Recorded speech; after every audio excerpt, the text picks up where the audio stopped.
stand 71 for 4 in 15 overs. The main man, Shea Hope, going at the very start, and then they lost the wickets later on of King and Bravo and Shamar Brooks as well.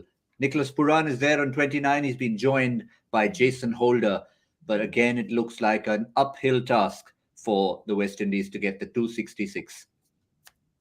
I'm joined on Cricbuzz Comm Box by Dinesh Karthik. TK, you mentioned how 265 in this modern era should be a total as a fielding side, or rather the batting side. You said we fielded well, we've kept them down, let's go and get these. But West Indies themselves are making it look like 330, 340.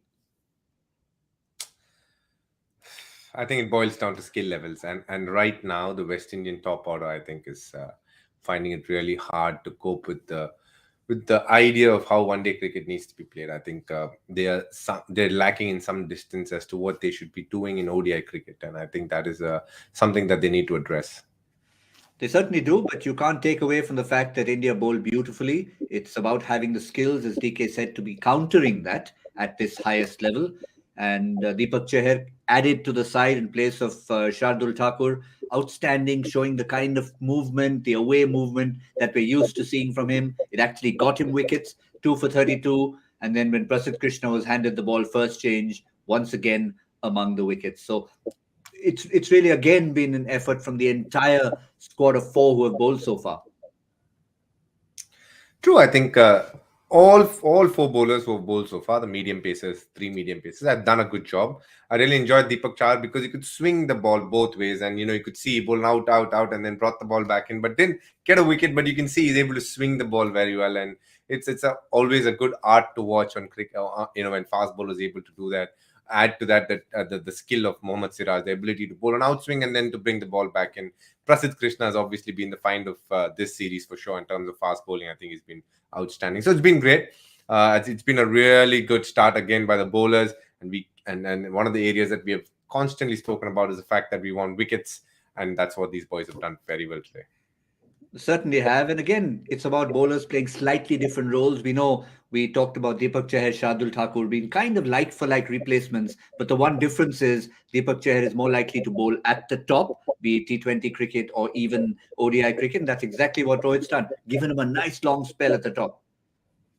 True. That's how I think, at CSK, they were able to get the best out of him by doing that, giving him long spells. A lot of times finishing his 4 overs up top. So he's, obviously Rohit has taken a leaf out of that book and made sure that when the ball is nice and fresh and nice and new, give him an opportunity to swing the ball both ways, which is his ultimate strength. And he's done a beautiful job. Both the wickets that he's got was a lot to do with the skill that he possesses.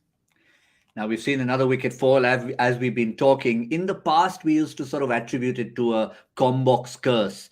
But I don't think it's a Comm Box curse anymore. I think it's just a matter of wickets falling at regular intervals for the West Indies. Jason Holder goes. Once again, Prasidh Krishna coming and picking up yet another wicket.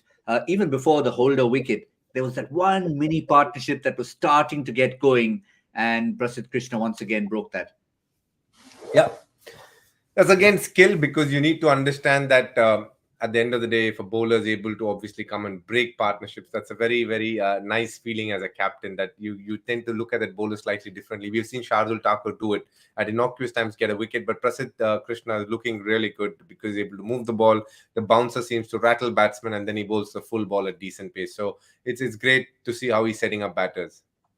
Yeah, the last words from DK, decent pace. When you see a bowler hitting the bat versus the bat hitting the ball, that's when you know that the bowler's in charge. Your first impression on Kuldeep Yadav? Hasn't bowled his full spell yet, but initial days, obviously it helps when the team is in this situation, but you still need to put it in the right areas.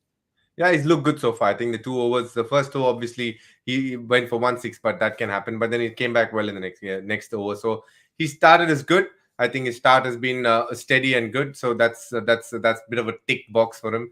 It's important, but I have a feeling that he is going to obviously cause trouble to the batters, because the players who are going to come and haven't played much of Kuldeep or seen much of him. So he has the upper hand now, even though he's just bowled the 2 overs. Yep, all-rounders, and just a matter of damage control, try and get some sort of respectability. Doesn't really look as if they're going to make this 2-1. 3-0 looks inevitable. Stranger things have happened, but we'll know by the 35th over. That's when we'll be back again on Cricbuzz Comm Box. For now, that's all.